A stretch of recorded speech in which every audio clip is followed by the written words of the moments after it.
ইমরান আর নেই, কিন্তু প্রশ্ন রয়ে গেছে। 1-2 দিন আগে ইমরানের মৃত্যুকে স্বাভাবিক ধরে নিয়ে তাকে দাফন করা হয়। কিন্তু শেষ পর্যন্ত প্রজাত ইমরানের মরদেহ কবর থেকে তোলা হয় ময়নাতদন্তের জন্য। সকল আইনি প্রক্রিয়া শেষে ময়নাতদন্ত সম্পন্ন করা। এই ঘটনাটি আমাদেরকে ভাবায়, একটি মৃত্যুর পিছনে যদি সত্য লুকিয়ে থাকে, তবে তা খুঁজে বের করাই ন্যায়বিচারের দাবি। ইমরানের আত্মার মাগফিরাত কামনা করি এবং দোয়া করি যেন সত্য প্রকাশ পায় ও ন্যায়বিচার নিশ্চিত হয়। ইন্না লিল্লাহি ওয়া ইন্না ইলাইহি রাজিউন। আদালতে উঠিয়া কোনো সওয়াল করবা না, আপনার কাছে অনুরোধ করিয়া করলাম।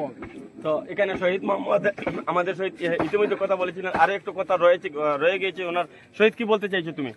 আমি এই কথা বলতে চাইছি যে আমরা বরাকবেলিতে এরকম কোনো ঘটনা এখন পর্যন্ত আমরা স্বচক্ষে দেখছি না, যদিও সোশ্যাল মিডিয়ার মাধ্যমে আমরা বহুত জায়গা দেখছি। আমরা এরকম যে ঘটনা অত্যন্ত ন্যাক্কারজনক একটা ঘটনা, তো এটা তো আমি প্রশাসনের কাছে দাবি করবো যে এমন কোনো দৃষ্টান্তমূলক শাস্তি দেওয়া হোক তারা, যাতে এই বরাকবেলিত আর কোনো এরকম ঘটনা আবারও পরিলক্ষিত না হয়, দ্বিতীয়বার না হয়। কারণ খুবই খারাপ একটা ঘটনা হয়েছে, যেটা কিন্তু বরাকবেলিতে এখন পর্যন্ত আমরা এগুলা কোনো ঘটনা শুনছি না 20 বছর অবধি। এখানে আমরা ঠিক আমাদের সম্মুখে আরো একজন ভাইকে দেখতে পাচ্ছি, যিনি মুসলিম উদ্দিন, যিনি ইমরানের সহিত গত নির্বাচনে প্রতিদ্বন্দ্বিতা করেছিলেন। তিনি কিন্তু ইমরান বিপুল ভোটে জয়লাভ করেছিলেন। আর তিনি একটা বিষয়ে আমরা অত্যন্ত সুন্দরভাবে দেখি, তিনি পরাজয় সাথে সাথে স্বীকার করে নিয়ে ইমরানের সহিত যেটা বন্ধুত্বসুলভ সম্পর্ক বা বন্ধুত্ব সুলভ আচরণ, সেটা আমরা দেখি। মুসলিম ভাই, আপনি কি বলবেন সে সম্বন্ধে? আমি ইমরান সম্বন্ধে কি বলবেন? ইমরান সম্বন্ধে আমার অনেক অভিজ্ঞতা আছে।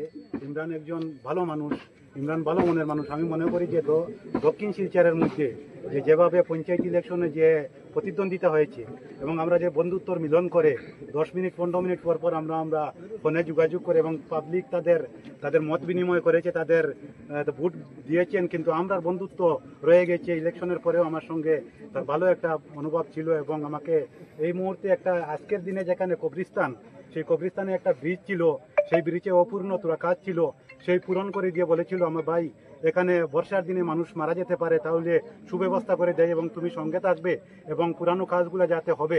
এবং আমি এটাই বলি যে আজকের দিনে হৃদয়ে আর যারা না যে ঘটনা, সেই ঘটনাকে আমি নিন্দনীয় ঘটনা এবং এই ঘটনায় যারা জড়িত, এই নরপশুদের যেভাবে তাদের একজন তরুণ যুবকের যে প্রাণ নিয়েছে, তাদের যেভাবে প্রাণ নেওয়া হয়, সমস্ত ভারতবর্ষের মানুষ দেখতো যে ফাঁসির মঞ্চেতে ঝুলিয়ে তাদেরকে এইভাবে আমরা টিভিতে মিডিয়াতে দেখতাম যে তাদেরকে ফাঁসি দেওয়া হয়েছে।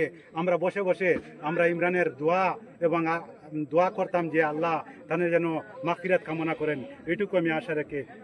আচ্ছা, এখানে একটা বিষয় আপনি উল্লেখ করেছেন যে কবরস্থানের ব্রিজের অসম্পূর্ণ কাজ ছিল, সেটা কিন্তু আমি যতটুকু অবগত হয়েছি সেই তার মৃত্যুর মাত্র 1 সপ্তাহ বা 3-4 দিন আগে সেটা করেছিল। 3 দিন আগে শুক্রবার ছিল। শুক্রবারে মসজিদে ছিলাম, সেখান থেকে বলে ভাই সাহেব আমার সঙ্গে চলুন, এখানে গিয়ে আমার ভাতিজা শাহরুখ ছিল এবং শাহরুখ সম্পূর্ণ কাজ করেছে এবং এখান থেকে আমার জমিটাকে মাটি দিয়ে বলেছে যে এটা কাজ সম্পূর্ণ করে দেও এবং ওয়াল বাউন্ডারির কথা আমার স্কিমে ধরা আছে, এটা পুরো বাউন্ডারি করে দিবেন, সেটাও তিনি আশা করেছেন এবং অসম্পূর্ণ আমার যেটা কাজ ছিল সেটা পূরণ করে দিয়ে এবং মেম্বার ফুটে যে জিনিসগুলো আছে সেগুলো তুমি করবে বলে আমাকে আশ্বাস দিয়েছি। আশ্বাস তো দিয়েছে। রাস্তার ব্যাপারে যেটা ব্রিজ বানানো হয়েছে, ব্রিজের যেগুলা মাটি দেওয়া হয়েছে, মাটি দেওয়ার পরে প্রথম তার হেও মাটি দিছে, 3 দিন আগে মাটির কাজ শেষ করছে। আর এই মাটির কাজ শেষে এই ব্রিজে প্রথম তার দেহটা প্রথম যাত্রীরা হেও হয়েছে।